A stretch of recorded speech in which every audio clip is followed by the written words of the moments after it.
Shabbat Shalom, mis amigos y mis amigas, bienvenidos. Estamos gozosos en este bendito Shabbat. Ha pasado la semana volando. Saben que siempre hacemos referencia a las noticias que vienen aconteciendo hasta que llega Shabbat. Y en esta semana pues se ha centrado sobre todo en lo del clima, ¿no? Porque ha habido una ola de calor tremenda aquí en Europa, en la que se han batido récords de temperatura, de alta temperatura. En París, 42 grados y medio, que ha sido un récord monumental en la historia de París. Desde que se registra, pues difícilmente verán una temperatura tan elevada en París, que está más alto, mucho más alto que aquí, y bastante más alto que toda España, en lo que es el hemisferio. Entonces es extraño. Y bueno, y alrededor del mundo, pues igual, mucha calor por todos lados. Y por aquí, pues una ola de calor también tremenda, se ha dejado sentir fuerte, pero ya en estos días, ya cuando ha llegado Shabbat, cuando ya está entrando Shabbat, ya ha refrescado. Dicen que es como una especie de otoño por adelantado, en que ha refrescado un poco, pero realmente ha hecho mucha calor alrededor del mundo, around the world. ¿Y qué más? Bueno, eso en cuanto a las noticias. Saben que se centra más que nada en lo que es el clima. Es también impactante que esa temperatura elevada también es consecuencia, diría yo, de la activación de los volcanes alrededor del mundo. Los volcanes están crujiendo literalmente, y esto pues tiene una gran repercusión en lo que es el clima de la Tierra, más que si fuera por hechos del hombre, por obra del hombre, ¿no?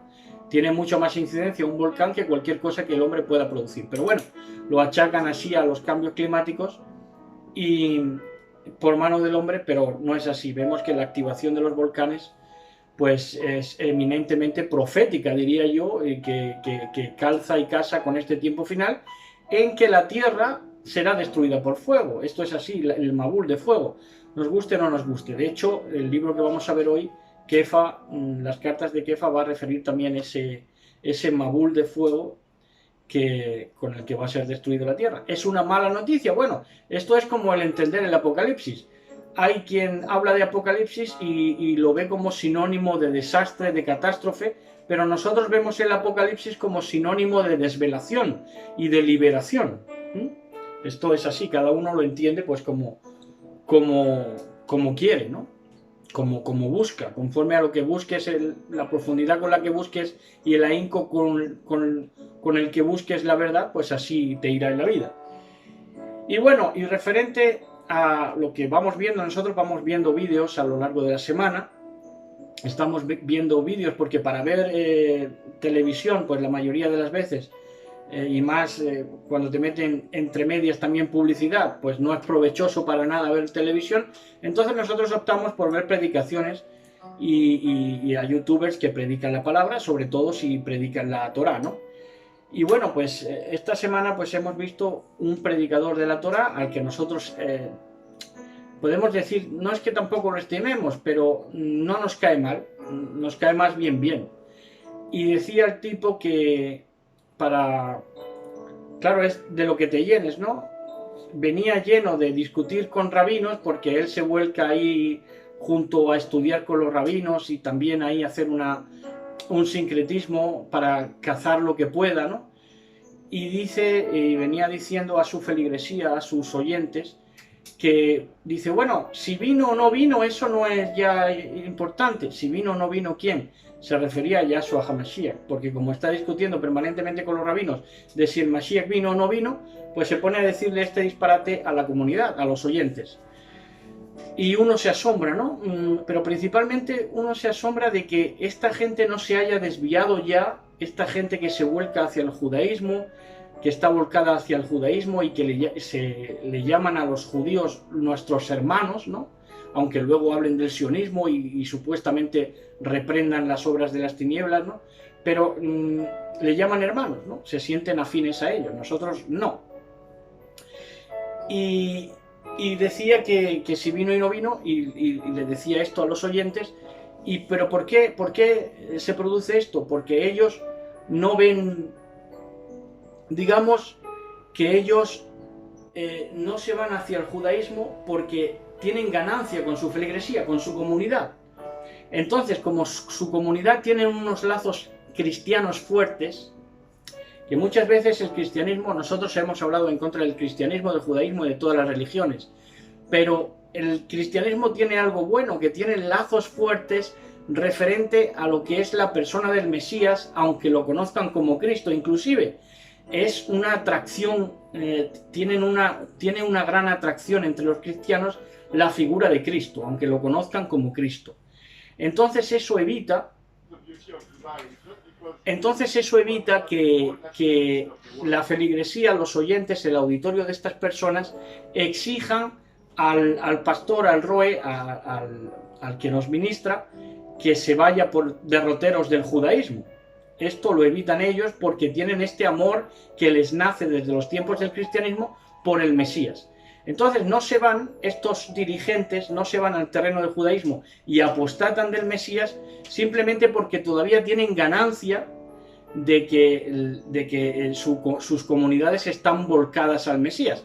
Si estas comunidades, digamos, ya les insinuaran en cierto momento de que se quisieran ir por los derroteros del judaísmo, de negar al Mashiach, pues cómodamente lo harían, porque ya están, de hecho ya están apostatando en cierta manera o sucintamente, por ejemplo, al negar la divinidad de Yahshua, de que Yahshua es Elohim, pero lo harían ya a las francas, a las claras, de negar al Mashiach si la comunidad tuviera el más mínimo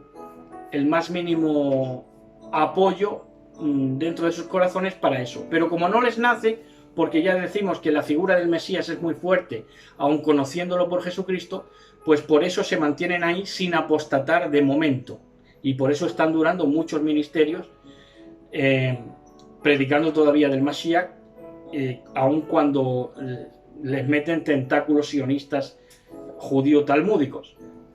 ¿Por qué están ahí todavía? Porque no se los exigen desde sus comunidades, todavía les exigen que les hable del Mesías. Si en el más mínimo momento, en el momento que ellos le dijeran, predícanos de otra cosa, o ya estamos hartos de los mensajes del Mesías, no tendrían duda alguna de apostatar. Bueno, y esto así, ya no perdemos más el tiempo con esto, y esto era lo que queríamos apuntar. Y ya como anécdota graciosa, ya para introducir el mensaje, y ponernos en felicidad de partir de las Escrituras, en este caso capítulo 4 y capítulo 5 del libro de Primera de Kefa, Primera de Pedro, pues decimos que en Buenos Aires, Argentina, ha tenido lugar una noticia, y es que un anciano estaba con diabetes y le tenían que amputar una pierna. Bueno, pues se han equivocado los médicos y le han amputado la sana. Y esto pues pasa en países donde la locura, con mucho respeto a los argentinos, pero muchos argentinos están locos perdidos de tanta psiquiatría que hay por allí, y tanto darle poder a estos psiquiatras y a estas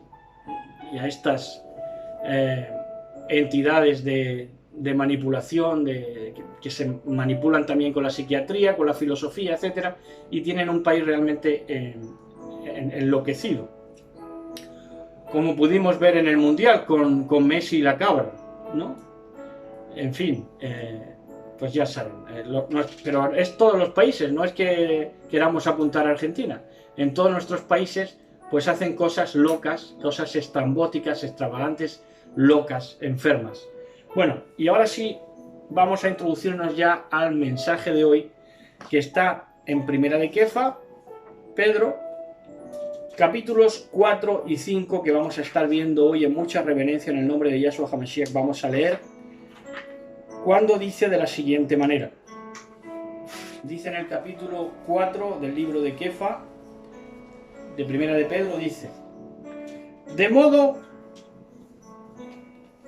puesto que el Mashiach sufrió físicamente, ustedes también se tienen que armar con la misma actitud, porque él ha sufrido físicamente, porque él que ha sufrido físicamente ha terminado con el pecado. Aquí no es que se tenga que sufrir en la misma medida o haciendo parangón o paralelismo con el sufrimiento del Mashiach. No está hablando de eso, no está hablando de ningún tipo de pseudomasoquismo o masoquismo, no está hablando de castigarte el cuerpo, de lacerarte, no está hablando de nada de eso. está hablando que tienes que tener la misma actitud que tuvo Mashiach, sufriendo si es necesario por la buena nueva, pero sobre todo guardando la misma actitud de su sufrimiento, es decir, negando todo aquello que te quiera beneficiar fuera de la voluntad de Elohim. Ese es el sentido de este verso. Entonces dice, porque el que ha sufrido físicamente ha terminado con el pecado. Bueno, ha terminado con el pecado, pero resulta que sigue habiendo pecado. ¿Y esto por qué? Porque el pecado con el que ha terminado el Mashiach es nuestro pecado, el pecado de los escogidos, de manera que nadie nos puede ya acusar, porque Él pagó por nosotros. Por eso dice que se dio por muchos, no por todos, sino por lo que Él compró a precio de sangre. Y entonces el pecado con el que terminó es el nuestro. Ya no nos imputa, no nos denuncia por pecadores, sino que Él carga sobre sí, cargó nuestros pecados. Pero el fin, por supuesto, es que el pecado te duela, como vamos a ver, porque el pecado hizo que Él tuviera que presentarse de esa manera tan escondida en cuanto a su esplendor, ¿no? Porque si no hubiera sido por el pecado, Él se hubiera mostrado en el esplendor de lo que es, pero a causa del pecado, para acarrearlo, él tuvo que, digamos, pues eso, hacerse lo que dice Isaías, ¿no? Del rostro, cuando dice que fue demacrado, que fue desfigurado por nuestra causa, ¿no? Y es así, se presentó un Mashiach desfigurado, pero a causa del pecado. Si no hubiera habido pecado, no hubiera habido un Mashiach desfigurado, sino en su esplendor. Se hubiera mostrado en su esplendor ya. Bueno, verso 2 dice, con el resultado que vivan el resto de sus vidas en la tierra, ya no más controladas por el pecado, sino conforme a la voluntad de Elohim. El fin es que usted no sea controlado por el pecado, porque para algo, si usted es controlado por el pecado, no le da sentido ni objeto a la muerte del Mashiach. Por lo tanto, ese es el mayor pecado. Eso es ser el pecador, eso es ser un pecador. Pero si ustedes ya no son controlados por el pecado, están diciendo con su actitud frente a la vida que ese sacrificio del Mashiach tiene sentido, tiene objeto y tiene redundancia en sus personas, porque nos cambió y nos impactó de tal manera que condiciona nuestra manera de vivir. Ese es el sentido, eso es ser pecadores o dejar de serlo, en el fondo de la cuestión, en la profundidad. Entonces dice en el verso 3, porque ya han desperdiciado suficiente tiempo viviendo en la forma que viven los paganos. Aquí dice paganos, o también incluso hay versiones mesiánicas que dice los goyim, ¿no? Porque es sinónimo también. Pero ahora vamos a hablar sobre esto. Dice, porque ya han desperdiciado suficiente tiempo viviendo de la forma que viven los paganos, o los paganos. En libertinaje, lujuria, borracheras, orgías, fiestas salvajes y la adoración a ídolos que es prohibida. Bueno, pero aquí se ha dado la vuelta, porque con la inversión de los valores, con la ilustración y esa inversión de los valores en el que el mundo está del revés completamente, pues tenemos que estas cosas antes las hacían los paganos, de libertinaje, lujuria, borracheras, orgías, fiestas salvajes y la adoración a ídolos. Pero por mor de su propia ambición, de lo que han ambicionado y de lo que han conseguido equitativamente por la fuerza de sus actos apóstatas, pues ahora resulta que ya no son los paganos los que viven de esta manera, sino los judíos. Ahora son los judíos los que viven y hacen proselitismo de ¿qué cosas? Del libertinaje, de la lujuria, de la borrachera, donde están, ¿quién inventó el porno, por ejemplo? ¿No era Hugh Hefner el de Playboy, el de la mansión de Playboy judío? Libertinaje, lujuria, borracheras, Fíjense ustedes, pues las marcas de alcohol, muchas de ellas, y bueno, pues... Las fiestas de las Amazonas. ¿Cómo? Las fiestas de las Amazonas. Sí, también, de eso vamos a hablar ahora. Borracheras, orgías, fiestas salvajes y la adoración a ídolos, que es prohibido. Principalmente estas tres últimas cosas, las orgías, las fiestas salvajes y la adoración a ídolos, se dan dentro de la masonería, que digo que fue el poner el mundo al revés con la inversión de los valores. Y esta masonería fue perpetrada por el judaísmo internacional, calando al mundo poco a poco con un proselitismo encubierto que aparentemente no es claro en cuanto a que no van casa por casa a predicar como hacen los testigos de Jehová, pero sí utilizan todos los medios de comunicación y todos los medios de su alcance para propagar estas cosas. ¿Qué cosas? Orgías, fiestas salvajes y la adoración a ídolos sobre todo, y esto se ha dado más que nada en la clase alta. Esto antes, en la época precisamente de la que habla Kefa, de los paganos, se hacía entre la clase baja, entre la clase poco docta, ¿no? Pero ahora se ha dado entre los de la clase alta, entre la élite. Esto se ha dado así. Orgías, fiestas salvajes, con máscaras, etc. Esto es un clásico entre la masonería. Y la adoración a ídolos, que es prohibida. Adoración a ídolos, pues por supuesto, ídolos que tienen que ver con la mitología, bueno, ya saben ustedes que ellos son los principales promotores de ídolos, empezando por ejemplo, Marvel, ¿no? Sacando todo Marvel, que es neomitología, y todo eso que en el fondo es adoración a ídolos, hasta tal punto de que ahora ves esta gente de 30 años que en su perfil se pone foto de superhéroe o cualquier otra estupidez de dibujo animado o cualquier cosa así. Bueno, pues esto decimos que así vivían los paganos, pero de clase baja en esos entonces, y ahora ya es esa clase alta, esa élite, la que se da a estas cosas. Y entonces en el verso 4 dice: ellos piensan que es extraño que ustedes no se sumerjan en la misma inundación de arrebatos, por eso les lanzan insultos. ¿Por qué? Porque cuando realmente vives en estas orgías, en estas fiestas salvajes... Por cierto, acerca de las orgías, era lo que quería decirles.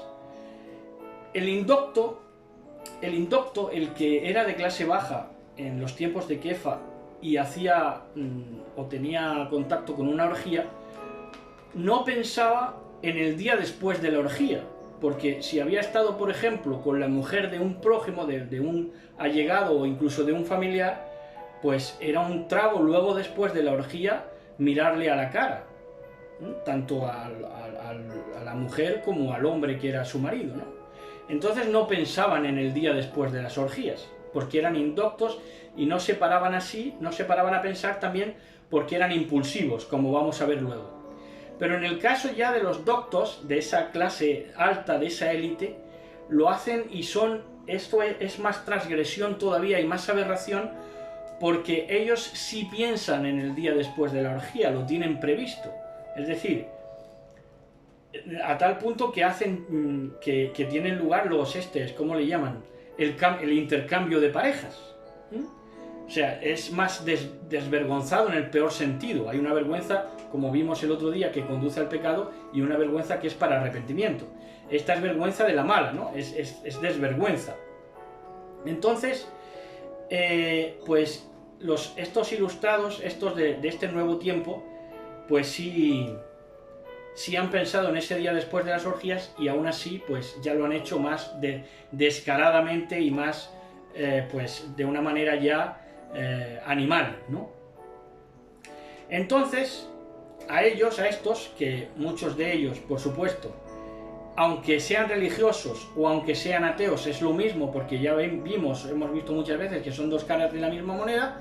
Estos piensan que es extraño que ustedes, los que nos abstenemos de estas cosas hediondas, no nos sumerjamos en la misma inundación de arrebatos, porque estos son arrebatos de impulso, impulsivos, y los que ya tenemos un carácter reflexivo tampoco, aunque quisiéramos, pues difícilmente pudiéramos, porque tenemos ya una forma de ser que no es arrebatada, que no es violenta, sino reflexiva, porque así nos ha forjado nuestro Abba, nuestro Padre, ¿no?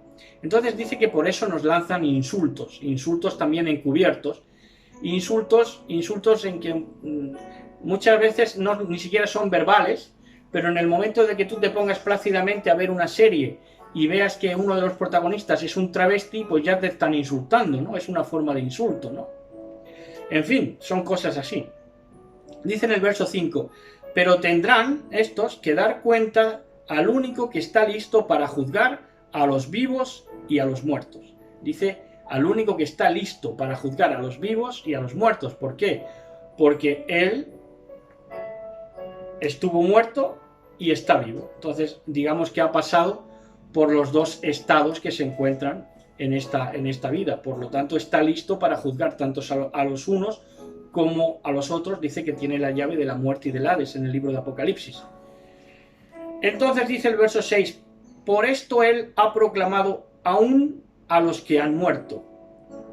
Esto no es que se haya bajado a los infiernos, que haya descendido por el ascensorito a los infiernos, ni nada de eso, sino que él ha proclamado porque no ha dejado de predicar y de posibilitar de que se predicara mediante el Ruach que puso, por ejemplo, en Noé cuando se predicó, en Moshe, en todos los que tuvieron el don del Ruach, se ha predicado, y entonces ya los que han muerto en el conocimiento después de haber conocido el mensaje profético. Eso es lo que está diciendo. Fue porque si físicamente ellos recibirán el juicio común a toda la humanidad, que es en el día postero, en el día de la redención completa, en la toma del Mashiach, dice, porque si físicamente ellos recibirán el juicio común a toda la humanidad, ahí está, pero no quiere decir que resuciten ni nada, sino que recibirán, digamos, el dictamen, la sentencia de dónde van a pasar, de dónde se van a ser destinados, ¿no? Puedan vivir por el Ruach en la forma que Elohim lo dispuso.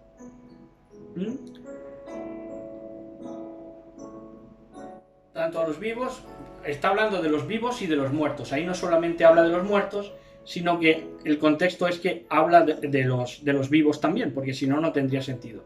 Entonces dice respecto a los vivos y a los muertos. Dice, por esto él ha proclamado aún a los que han muerto, pero en el verso 5 dice a los vivos y a los muertos. Dice, fue porque si físicamente ellos, los vivos y los muertos, recibirán el juicio común a toda la humanidad, vivos y muertos, puedan vivir por el Ruach, vivos y muertos, en la forma que Elohim lo dispuso. Eso es, conforme al destino que se hayan labrado en esta tierra. Está claro. Pero son versos difíciles, son versos un poco que, y porque no nos hemos parado en las otras versiones católicas, por ejemplo, de la Biblia de Jerusalén, pero es bastante enrevesado porque Kefa utiliza un lenguaje profundo y no es fácil de traducir siquiera. Entonces, pues nosotros vamos desglosando calmadamente y para que lo entendamos de la mejor manera. Entonces, dice el verso 7. Los logros de las metas fijadas para todas las cosas están cerca.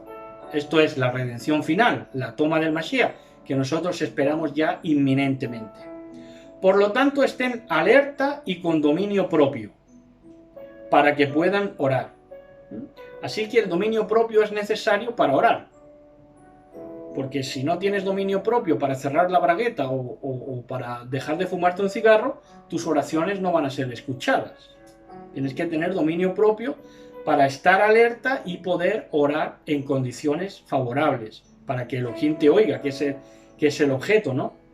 Más que nada permanezcan amándose el uno al otro firmemente, porque el amor cubre una inmensidad de pecados. Así que cuando veamos que ese día se acerca, el día de la redención, dominio propio y amarnos, porque el amor cubre una inmensidad de pecados, el Ahabá. Esto es así, ¿y a quién tienes que amar? Pues al que tengas más al lado, al que conviva contigo, ¿no? Esto es así, tienes que hacer todo lo posible para amarlo. Te va a brotar, te va a nacer y te va a ser fácil, por supuesto, si la pareja que convive contigo o el hermano o el padre también es de la misma emuná. Si no, pues te va a costar horrores, porque mucha incomunicación, muchos espíritus del error merodeando, y entonces es ciertamente difícil. Entonces dice, recíbanse, fíjense, esto se lo dice ya a los que sí se aman, a los de la emuná mesiánica. Dice, recíbanse el uno al otro en sus casas sin murmuración. Se lo dice ya a convertidos a la emuná del Mashiach. Dice, recíbanse en sus casas sin murmuración. ¿Por qué? Porque tendemos a sacar las faltas de donde nos hospedan, de si la casa tenía un desconchón, de si nos pusieron fría la cena, en fin, reparamos en detalles que muchas veces son secundarios, porque lo principal es que sean hospitalarios contigo y que te sientas bien en donde te inviten, ¿no? Eso es lo primordial. Luego es secundario, pues otras cosas. Ahora bien, yo diría y aconsejaría que cuando quieras ser hospitalario con alguien, te encargues de que todo en tu casa esté dispuesto con orden. Porque esto se va a apreciar y van a volver. Si no lo dispones con orden, pues vendrán un día, pero al día siguiente no. Y el drama de eso, o el punto flaco de eso, es que no van a venir y por lo tanto no van a oír ministración, que es una oportunidad para ministrar, que era lo que hacía Abraham en las tiendas, ¿no? Ministrar constantemente al que se llegaba, al viajero, pues ellos, tanto Sarai como él, ministraban. Y ese es el fin, ministrar mediante la hospitalidad. Esto es un fin que está muy poco valorado, pero que está ahí y que es grande delante de Elohim. Entonces dice, así como cada uno ha recibido algún don espiritual, lo debe usar para servir a los otros. Así que los dones espirituales son para servir a los otros. Por ejemplo, si uno habla en lenguas supuestamente, pues el objeto de hablar en lenguas es servir a otros, no que tú hables en una lengua ininteligible. Como buenos administradores de la polifacética Gesed, gracia de Elohim. Buenos administradores, me gusta esta palabra polifacética porque, en efecto, Elohim es polifacético, tiene muchas facetas. La amabilidad, el orden, la hospitalidad, la simpatía, un montón de cosas, un montón de dones, la sabiduría, el saber hablar, el saber dirigirse, la educación, el ser limpio, el estar siempre limpio, aseado, etcétera, ¿no? Son dones espirituales polifacéticos porque la Gesed de Elohim, la gracia, es polifacética. Porque como para gustos los colores y la gama de cuando él crea mucho don a lo largo. Uno alza la vista y lo ves en la misma naturaleza, ¿no? Que él crea al por mayor, polifacéticamente, una gama de creación, de ramos, de colores, de gamas, ¿no? Es así. Entonces, vamos por ahí. Dice la polifacética Gesed de Elohim, gracia de Elohim. Si alguien habla, que hable las palabras de Elohim. Esto sería bueno, que cuando habláramos dijéramos las palabras de Elohim en cuanto a dirigirnos a un público. Se está entendiendo. No quiere decir que esté siempre con la palabra de Elohim en la boca, porque esto también sería un uso profano, sino que cuando te dirijas al público para ministrar, hables la palabra de Elohim.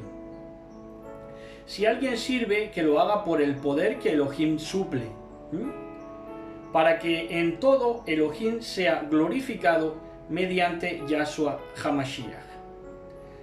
A él la gloria, el esplendor y el poder por siempre y para siempre. En otras versiones creo que dice que el que hable las palabras de Elohim. Si alguien sirve, que lo haga por el esplendor que Elohim da. hay otras versiones que lo dicen, lo cual cobraría más sentido porque, por eso diría, para que en todo Elohim sea esplendorizado, si tú lo haces en el esplendor de Elohim, Elohim es esplendorizado, es el sentido del texto. Cuando tú las obras que haces y la administración lo haces en el esplendor de Elohim, Elohim es esplendorizado, esto es glorificado. Y esto nota y hace parte con que nosotros llegamos a Elohim. Él en nosotros, nosotros en él.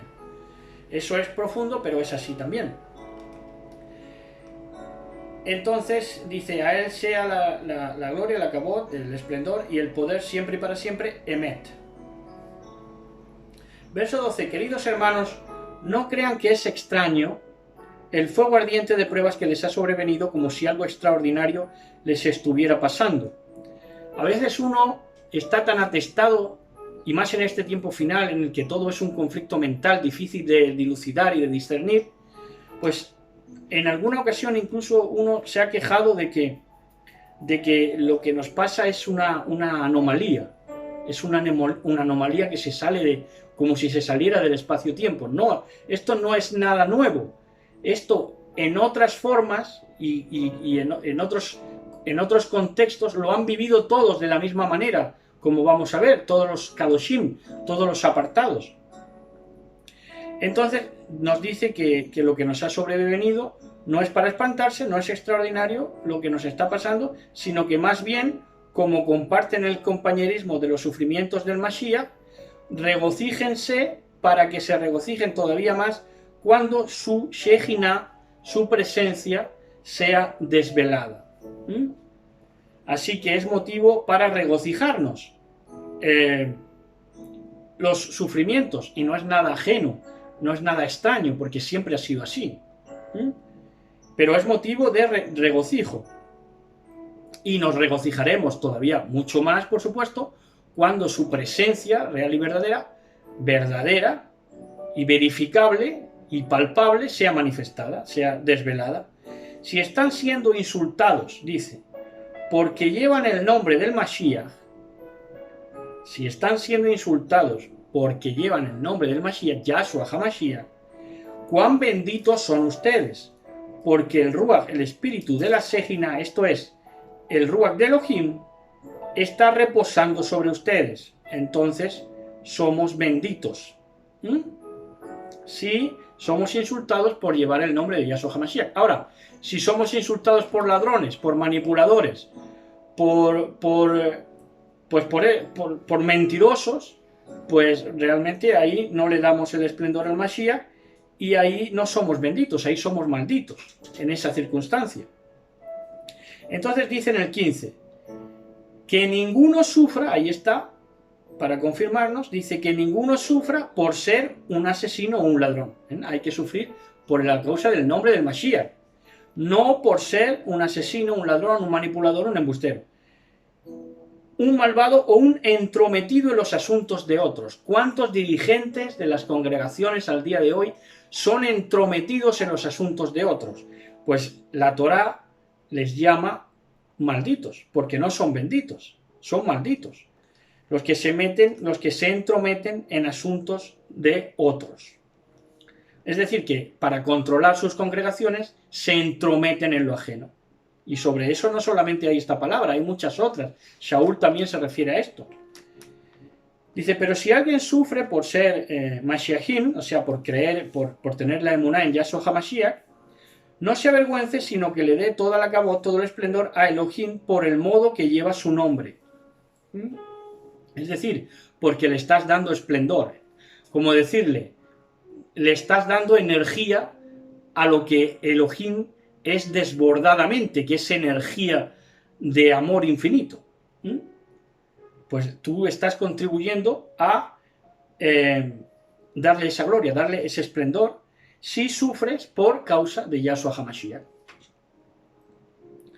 Pero ya decimos, volvemos a repetir, si estás sufriendo porque eres un idiota, porque eres un manipulador, porque eres un embustero, porque eres un insensato, eso ya es otra cosa, eso es otro cantar. Dice, porque el momento ha llegado para que el juicio comience. Comienza con los de la casa de Elohim, y si comienza con nosotros, ¿cuál será el resultado para aquellos que desobedecen las buenas noticias de Elohim? Que desobedecen las buenas noticias de Elohim. ¿Cuál es la buena noticia de Elohim? Entre otras, la mejor noticia, que el reino de Elohim se ha acercado. ¿En qué? ¿En dónde? ¿Cómo? En la persona del Mashiach, en la persona de Yahshua HaMashiach. Ese es el reino acercado. Esa es la buena nueva. Y hay quienes no creen y desobedecen estas buenas noticias y que no creen en Yahshua HaMashiach. Por lo tanto, están distantes y pues exentos de toda la Gesed, de toda la gracia del Mashiach, la misericordia del Mashiach. Entonces dice, ¿cuál será el resultado para aquellos que desobedecen las buenas noticias de Elohim? Dice, si los que son justificados se salvan con dificultad, ¿dónde acabarán los impíos y los pecadores? Es decir, si hay creyentes en Yahshua HaMashiach que llevan su nombre y portan su nombre y con dificultad se salvan, ¿dónde acabarán los impíos y los pecadores que están negando al Mashiach? De modo que los que están sufriendo, y aquí está la esencia de todo lo que viene diciendo en este capítulo 4 de Kefa, de primera de Kefa, dice, de modo que los que estén sufriendo de acuerdo a la voluntad de Elohim, entréguense a sí mismos a un creador que es totalmente fiel. Este es el garante, esta es la garantía. Y continúen haciendo el bien. Continúen haciendo el bien. Ya te has dado cuenta de que estás sufriendo de acuerdo a la voluntad de Elohim, entonces solo te queda seguir haciendo el bien hasta que veas el rostro del Mashiach. Y ahora ya vamos con el capítulo 5 de Kefa, de primera de Kefa. Dice, por lo tanto, yo animo a los dirigentes de las congregaciones... Por lo tanto, yo animo a los dirigentes de las congregaciones de entre ustedes, como compañero director y testigo del sufricierto del Mashiach, como también copartícipe de la acabot del esplendor que será desvelado o desvelada. Aquí habla Kefa, por cierto, de compañero director. Dice compañero y dice director. Shaul Pablo dijo esto, que era perito y se le echan encima todavía. Y aquí dice que es director Kefa y nadie le dice nada. Entonces, dice, y testigo del sufrimiento del Mashiach, porque él estuvo presente, por supuesto, como también copartícipe del esplendor que será desvelado. Porque fue copartícipe cuando ascendió, lo vio elevarse y lo vio ya glorificado también en lo de la transfiguración. Entonces vio como una especie de apunte de lo que iba a ser. Por eso dice copartícipe de la gloria que será desvelada, de la cual ya nos ha dado un apunte, dice sucintamente, ¿no? De la cual ya se nos ha dado un apunte. También porque se presentaba allí después de muerto, ¿no? Glorificado ya, atravesando paredes. Sí, porque ahí es una muestra de esa gloria, de ese esplendor que será desvelado, ¿no? Porque estaban dentro de los aposentos y Yahshua HaMashiach iba y se aparecía con ellos, ¿no? O cuando andó por el mar, otra muestra de su esplendor, de su gloria. Entonces ya le había dado el apunte de lo que iba a ser. Por eso él garantiza, Kefa, de que será desvelada esa cabot, ese esplendor. Entonces dice, pastoreen el rebaño de Elohim que está a su cargo, no por fuerza, sino voluntariamente como Elohim quiere, y no por el deseo de ganancias deshonestas, sino con entusiasmo. Entonces sí, aquí se refiere a los que pastorean, a los pastores. Dice, el rebaño de Elohim que está a su cargo, dice, para que ellos lo guíen, no por fuerza, es decir, no acarreando al rebaño, no acarreando a los feligreses, no insultándolos, no siendo déspotas con ellos, pero también se refiere a que ese rebaño tampoco fue a ellos por fuerza, no fue por la fuerza, fue por la Gesed, por la misericordia de Elohim, sino voluntariamente, es decir, también el rebaño fue voluntariamente a ellos, tampoco le forzaron, como Elohim quiere que todo sea voluntario. y no por el deseo de ganancias deshonestas. En este caso vuelvo a hablar de los pastores, ganancias deshonestas. De esto podríamos escribir un libro de ganancias deshonestas. Hace poco vimos un vídeo donde alguien informaba bien acerca de un país profundamente idólatra, donde por cobrar la circuncisión le han estado pagando en estos 2 últimos años a un supuesto roé, y tiene una ganancia descomunal en estos 2 últimos años porque le han estado pagando desde el judaísmo. Y luego sale con que no hacemos negocio con la palabra. Así que, aunque si saben a quién me refiero, nosotros aquí no damos nombres, pero son ganancias deshonestas, ¿no? Y lo dice, ya digo, alguien que está allí en ese país también y que sabe cómo va aquel asunto. Bueno, entonces, ganancias deshonestas, sino con entusiasmo. Y ese entusiasmo, hacer las cosas con entusiasmo, en teos, tener a Elohim dentro, en Dios, en teos, en tener a Elohim dentro, manifiesta ese entusiasmo por todo en la vida y más por dirigir la Grey, ¿no? Yo he visto a pocos dirigentes con ese entusiasmo. Realmente tú ves a dirigentes de congregaciones y se envejecen, y se apocan, y se debilitan conforme pasa el tiempo. Y yo he visto poco entusiasmo y se nota también en el tono que utilizan, ¿no? Porque es un tono, como lo que he dicho antes, ¿no? Acarreando a la congregación, siempre exhortando, pero exhortando de una manera como no teniendo respeto por el auditorio, ¿no? Entonces, pues así se debe ministrar, con entusiasmo. También no como dominadores, aquí dice como majers, pero yo no sé lo que es majers, yo creo que la traducción es mala. Como dueños dominadores. Dueños dominadores, pues eso será majers. También no como dueños dominadores sobre lo que están a su cargo, nadie es dominador de nadie, y ahora vamos a ver. No como dueños dominadores sobre los que están a su cargo, sino como gente que es ejemplo para el rebaño, claro.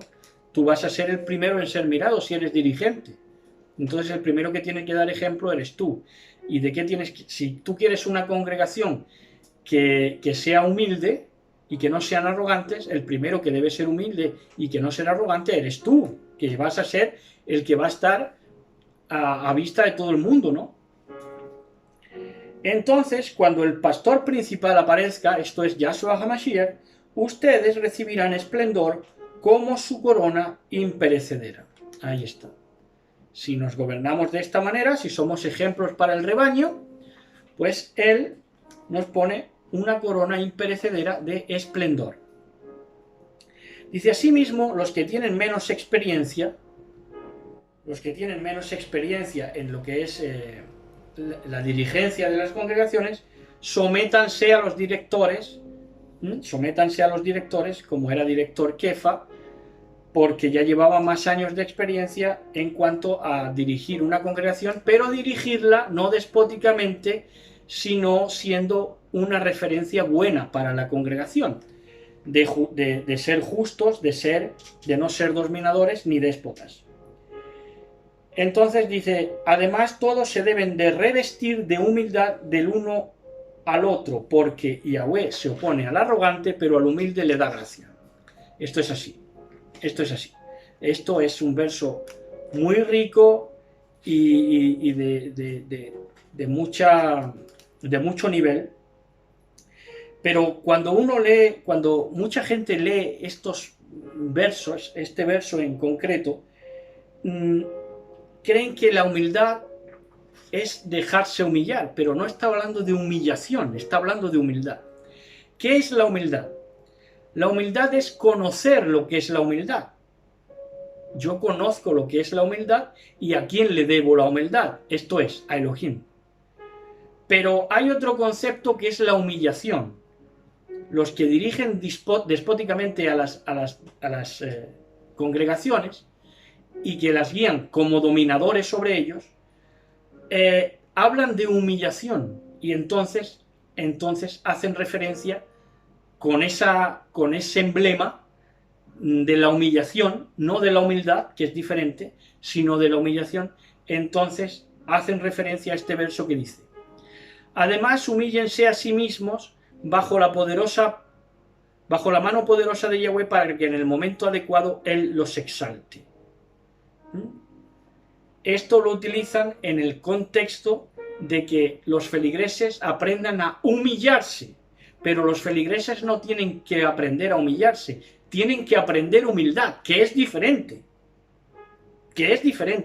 Aprender humildad aprendes cuando le das tu humildad al que lo merece, te doblegas ante Yahshua HaMashiach, que es el único que merece adoración y reverencia. Vamos, hay otra gente que merece reverencia, pero él a lo sumo, él es exaltado sobre todo, merece esa adoración, esa dedicación, ese servicio.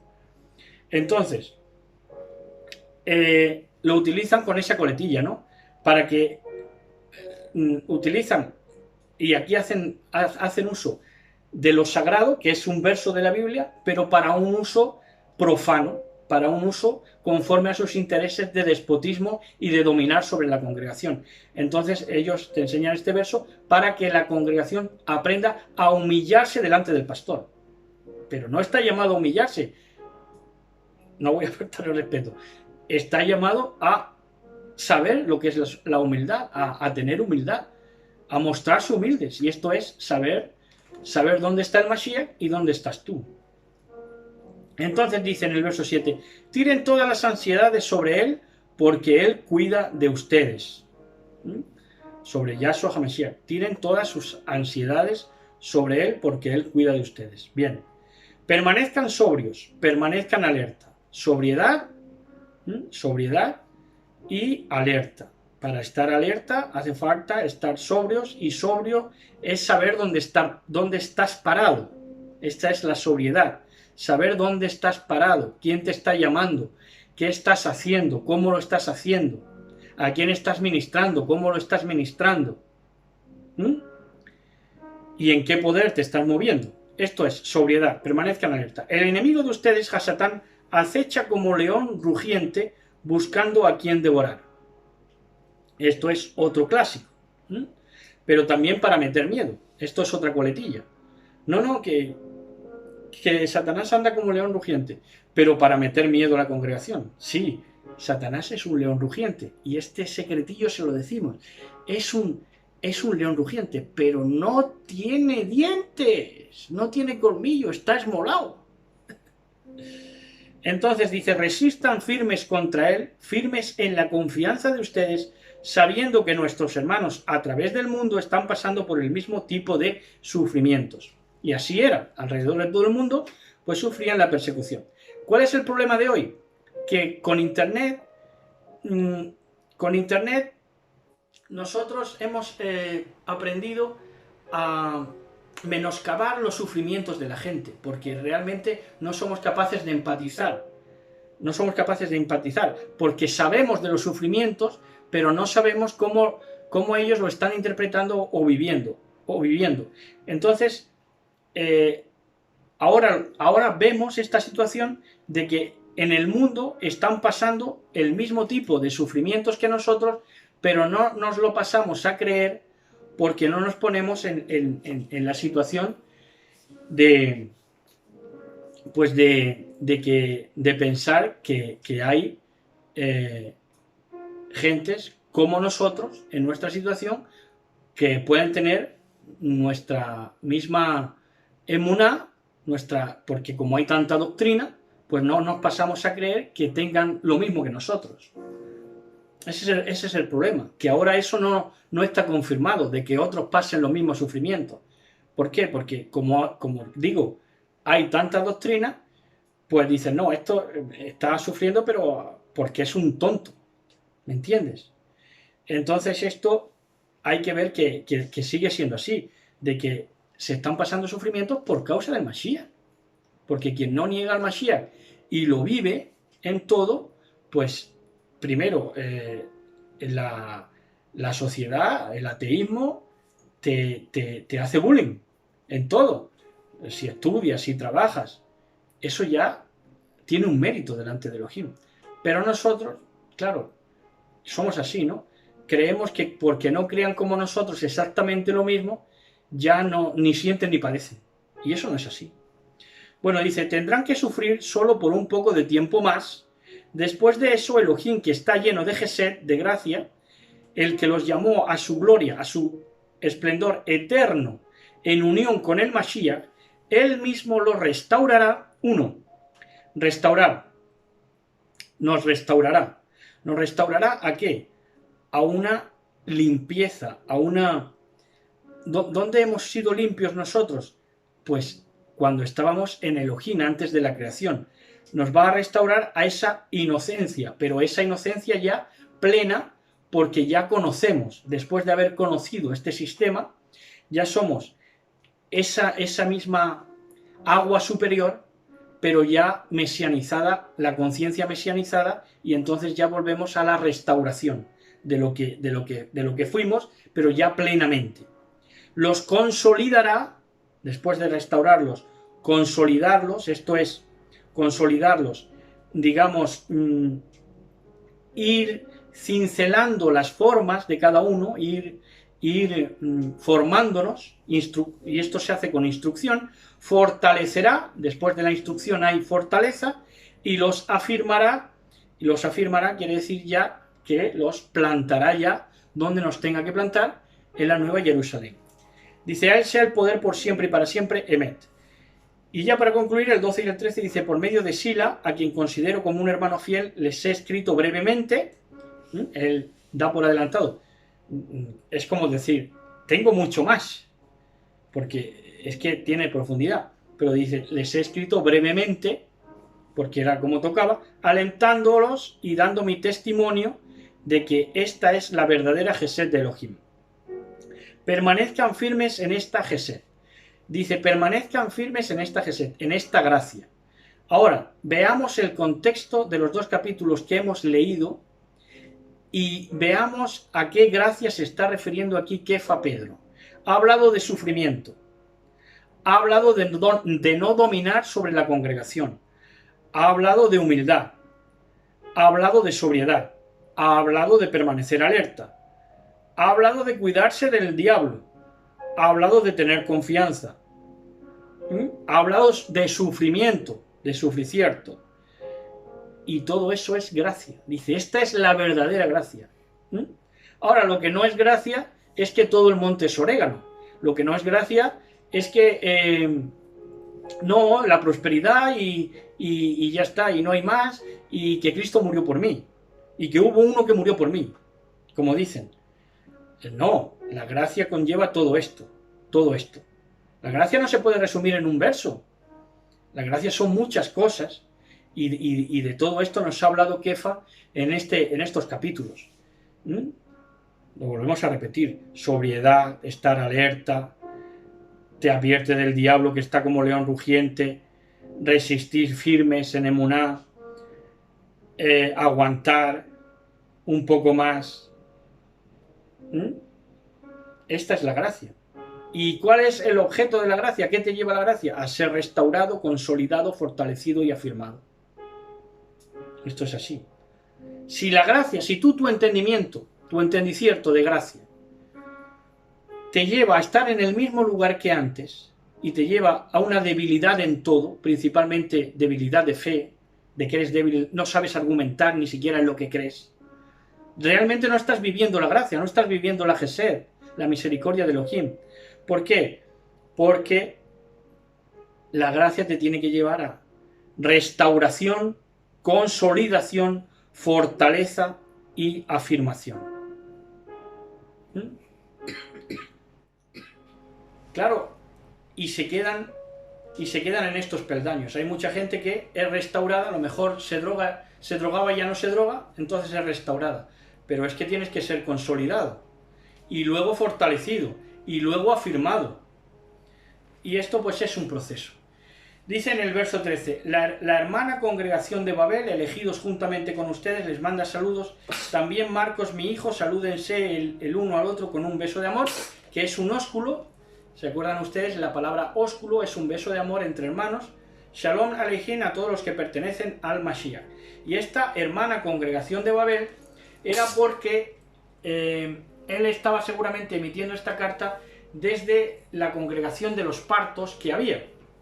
Y los partos que estuvieron en la Tevilá de Hechos de los Apóstoles, cuando el Ruach viene sobre ellos, los partos eran parte de, valga la redundancia, de Babilonia. Los partos venían de Babilonia. Por eso, como la mayoría seguramente fueran partos, ya saben ustedes, partos, elamitas y todos estos que estaban en Hechos de los Apóstoles, cuando reciben el bautismo, la Tevilá en el Ruach HaKodesh, pues muchos de ellos eran partos. Entonces dice esto de Babel porque era una congregación que de origen era de esa zona del mundo, ¿no? Aunque creo que en esa época no se llamaba así, pero también hace una inferencia y una inferencia profética a que esa hermana que estaba en Babel, pues seríamos también todos los que iríamos saliendo de esa confusión que representa Babel.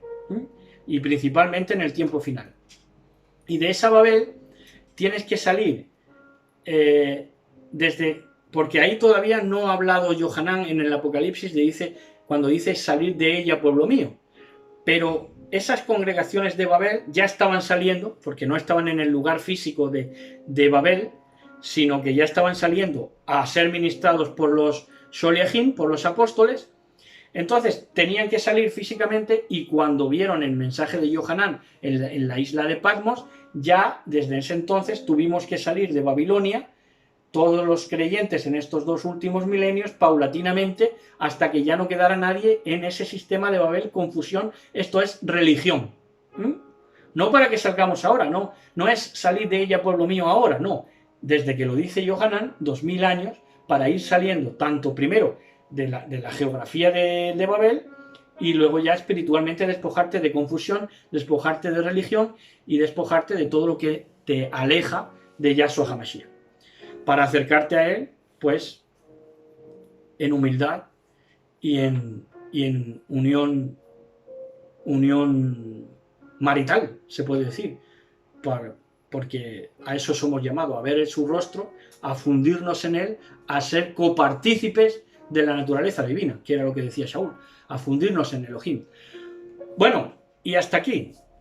Y eso no es perder la identidad, sino ganarla, por si acaso, por si alguno se pasa listo. Bueno, y hasta aquí. Shabbat Shalom a todos, gócense, besen, rían, sueñen, abracen, hablen con Elohim como quien habla con su mejor amigo, denle alabanza y cuéntenle todo lo que les pasa en su vida y su manera de vivirlo, porque él sí nos responde y sí nos comprende. Shabbat Shalom a todos, besos y abrazos para todos y todas.